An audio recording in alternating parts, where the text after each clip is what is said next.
did you purposely, because we're having Henry on the show, you went through your closet and you're like, let me wear this hat because it might make me look like a director? I just bought this hat. Like, I'm super proud of it. No, I'm not gonna wear it. I was like, when you sat down, I'm like, is he intentionally trying to look like a director with his director's hat? No, far from it. No.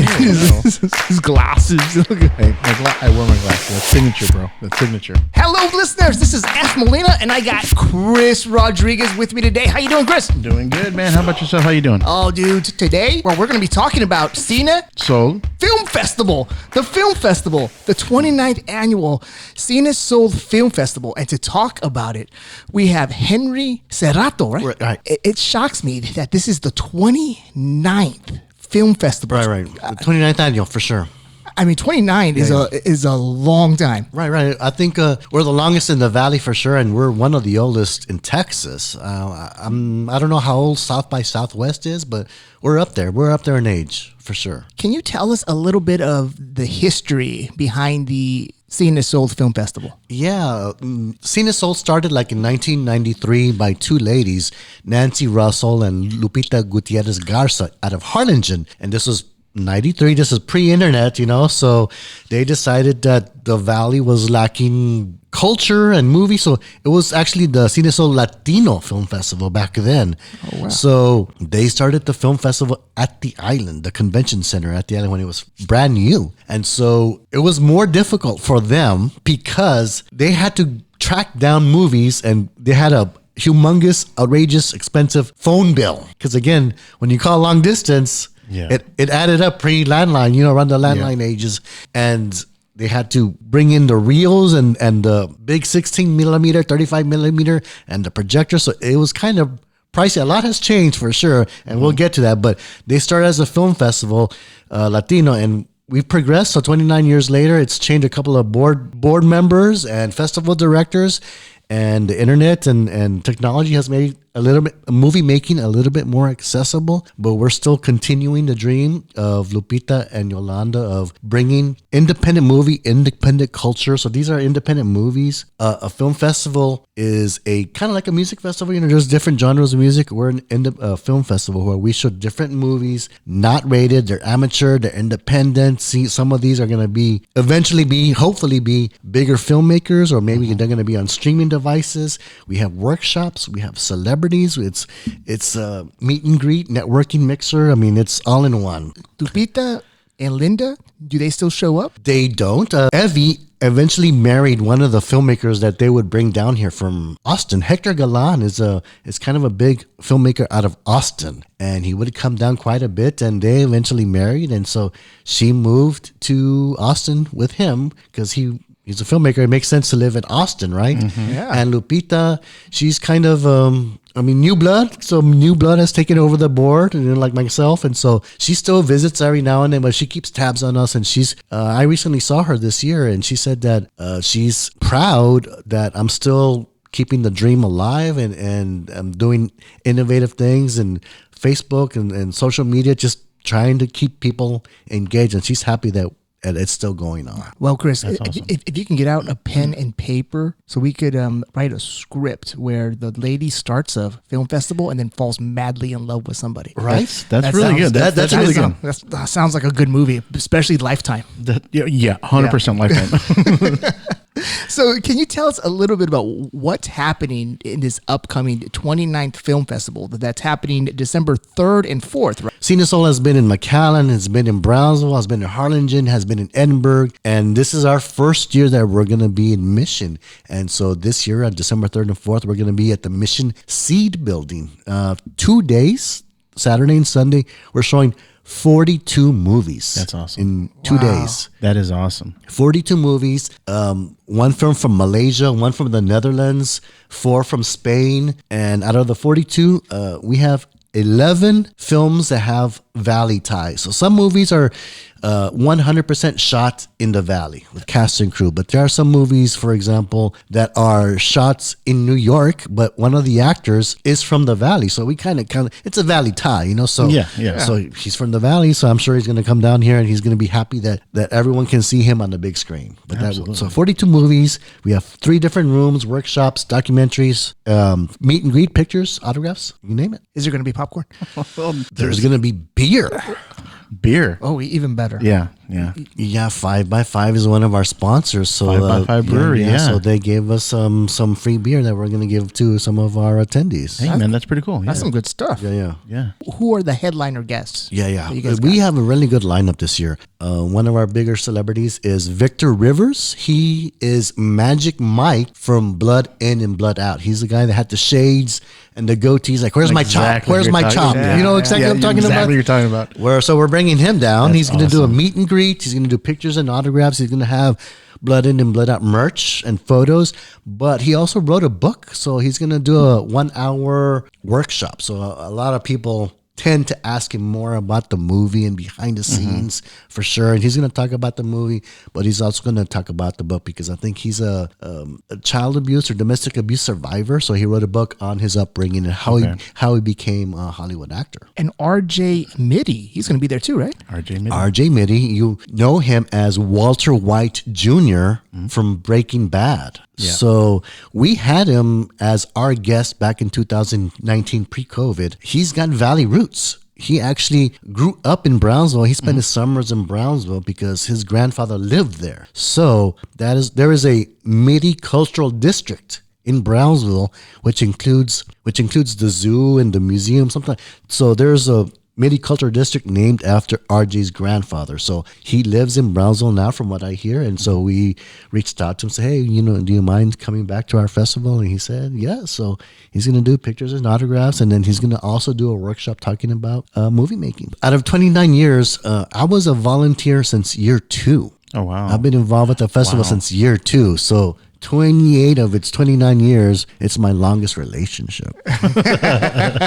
But 28, so I started as a volunteer. I mean, I was in college and I didn't know what a film festival was either. And I worked at work study at UTPA and I got dragged out there to work. My boss was the technical advisor for the festival.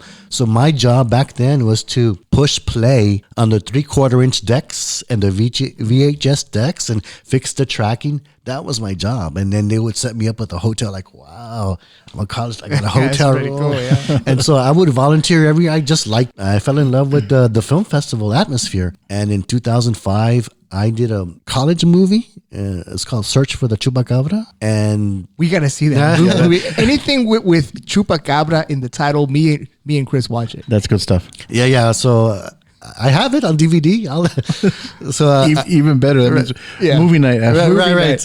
So I did a movie. They screened Cinesol. I was a volunteer, so they accepted and screened my film in 2005. I was voted on the board 2006. Wow. And I was voted director 2007. So I've been director of the festival for 15 years. Dude, that is awesome. That is awesome. That is awesome. There's an independent film scene here that a lot of people are not aware of. I think the Valley has a lot of culture, and there's so much talent here in the Valley, especially for this. And it's cool that Cinesol is doing this, and it's giving people a place to shine, to be bright, because there's so many bright people out there, and it's good stuff, man. It's really good. I'm sorry, but I just can't get out of my mind Chupacabra. the Chupacabra. Yeah, I got you. I just can't. Like you made a movie on the Chupacabra. Yeah. Back in the early 90s?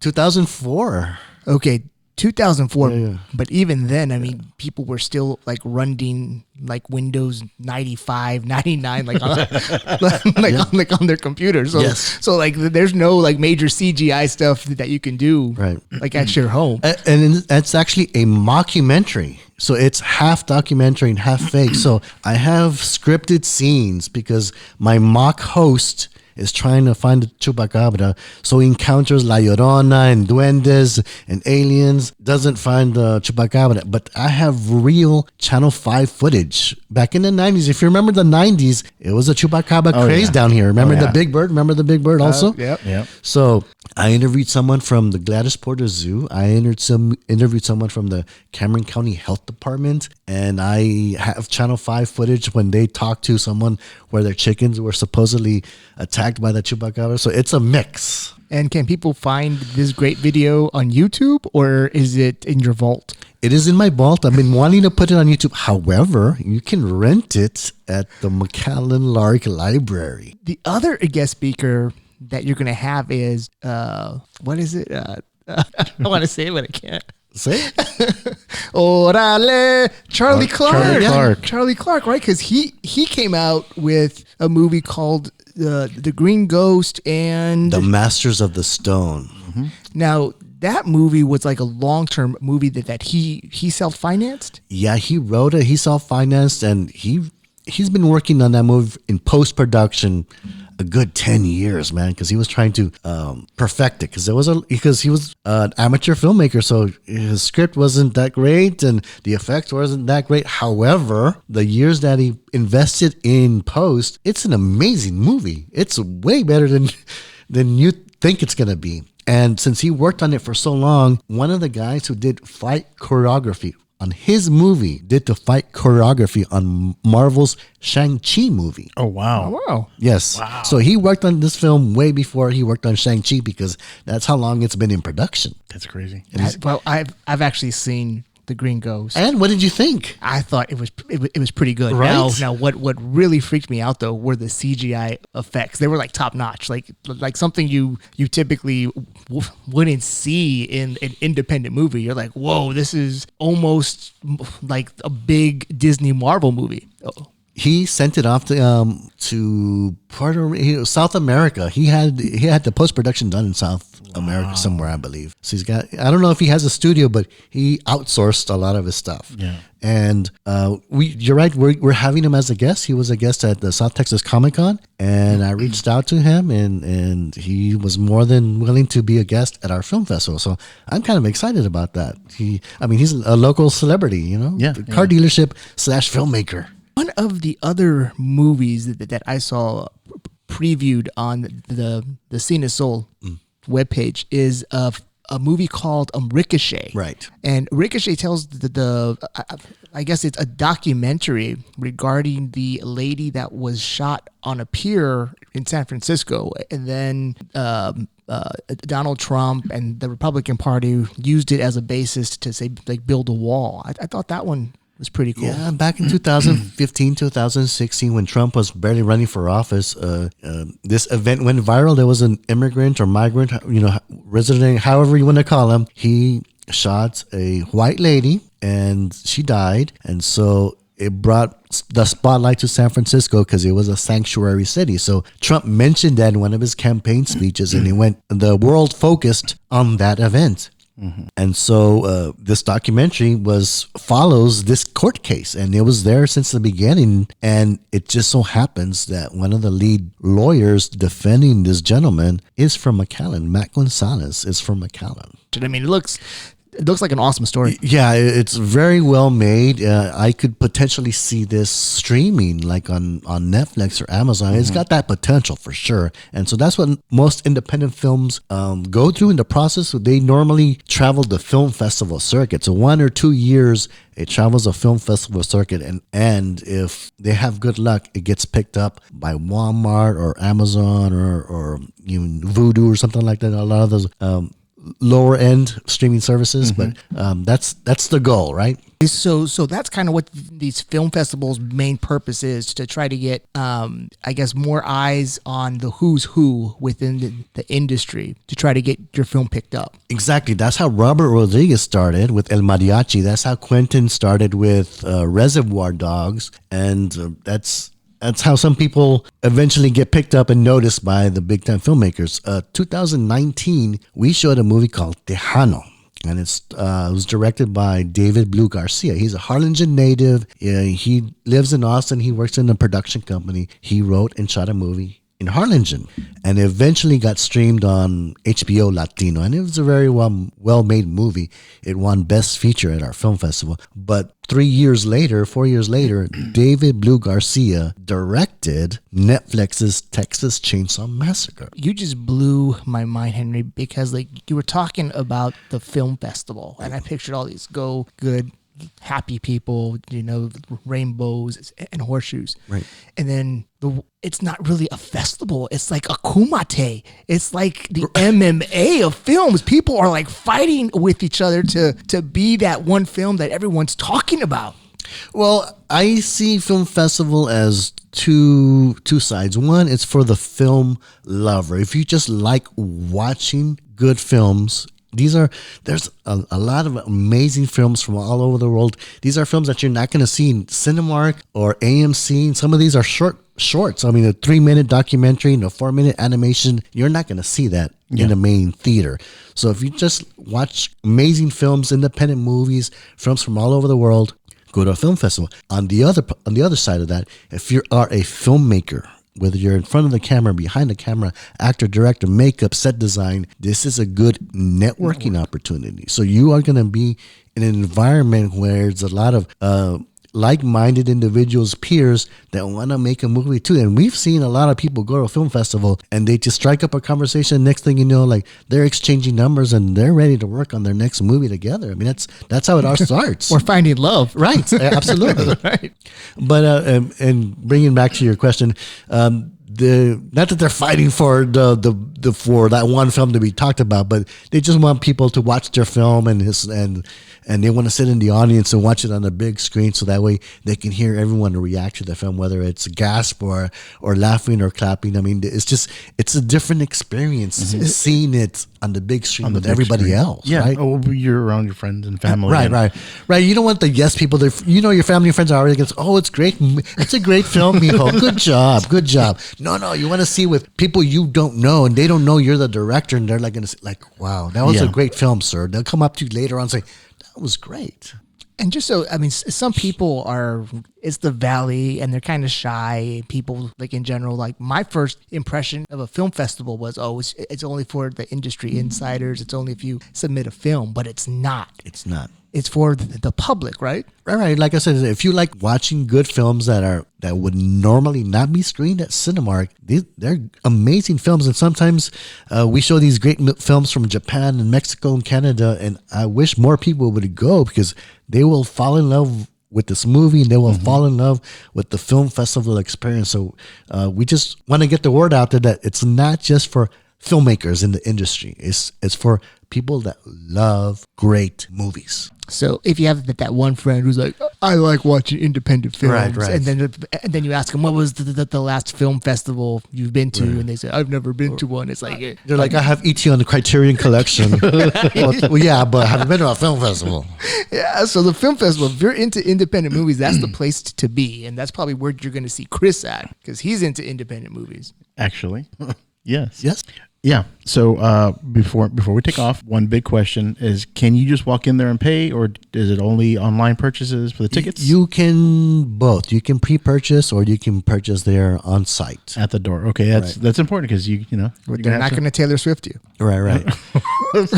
Right, exactly. We're not thinking about Too soon. Yes, so go to our website and you can see the lineup, so you can see which films you want to see and what times they're going to start. So that way you have time to catch Charlie Clark before you go watch Ricochet. But there's some great films. I encourage you to check out the film synopsis to see which movies catch your eye. Right on. Yeah, I mean, it sounds like awesome. It sounds more like like the public will enjoy it a whole lot more than they think. Right. Mm-hmm. By showing up and like, I got movies to watch. So super cool.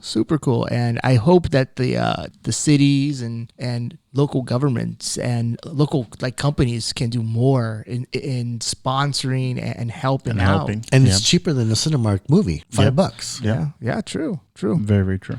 And for the Cinesol like sponsorships, when does that happen? What do you mean? Like like if you want to sponsor the like Cinesol, like although this year the film festival is coming up, but next year though you guys are always looking for sponsors, right? Yeah, absolutely. I mean, if you want to sponsor a film race or the film festival, we accept sponsorships all year because that money goes towards putting on the next event. So we have some ideas that we want to try to do for our 30th next year. So the sooner we can raise funds, the better event it's going to be for sure for the 30th. Awesome. The 30th, man. That is awesome. That's the third. Yeah, that one has to be a big one because it ends with a 0. That is awesome. Yeah. For the 25th, we had Catherine Hardwick. Oh, she's awesome. Yeah. She's awesome. Yeah. Who are some other local directors, producers from the Rio Grande Valley that people don't know about?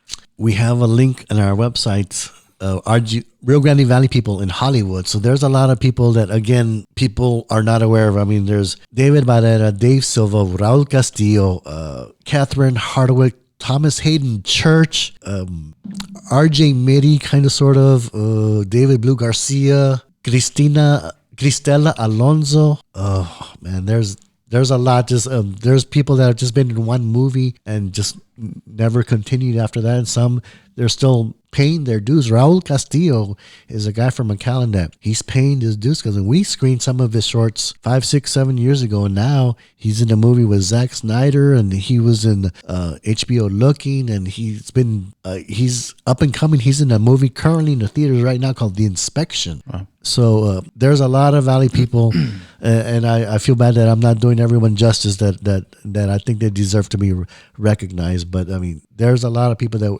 just are not aware of. So that's why we started that link, so that way people can check it out and say, oh. So check out the link, guys. Yeah, check out that link. I looked at that link, and there's more than 50 names there. So when people say there's not talent down here, there's plenty, and there's a lot to be discovered, I think. Yeah, right. A lot. I think the one name, though, that I did not see on that list was Henry Serrato. Oh, man. I need to put the Chupacabra movie on there, right? Yep. I think what you're doing and promoting the arts down here is fantastic, Henry. And I'm so glad that you're in our community and you're on that board helping put events like this on and making this area portray it in a favorable light. Right. Yeah. Opposed to how some movies make it look, or news companies, right? The border violence, that's all that's happening down there. Right. So, man, you are awesome, Henry. No, thank you I know you've interviewed quite many celebrities as well, and making people aware, like you said, that there's people that are doing good for the Valley, bringing awareness and trying to not have the Valley in a negative spotlight. Yeah. So thank you for bringing us and other people to the attention of the Rio Grande Valley. Yeah, well, thank you, Henry. And unfortunately, you can only find certain good co-hosts, and it's sorry.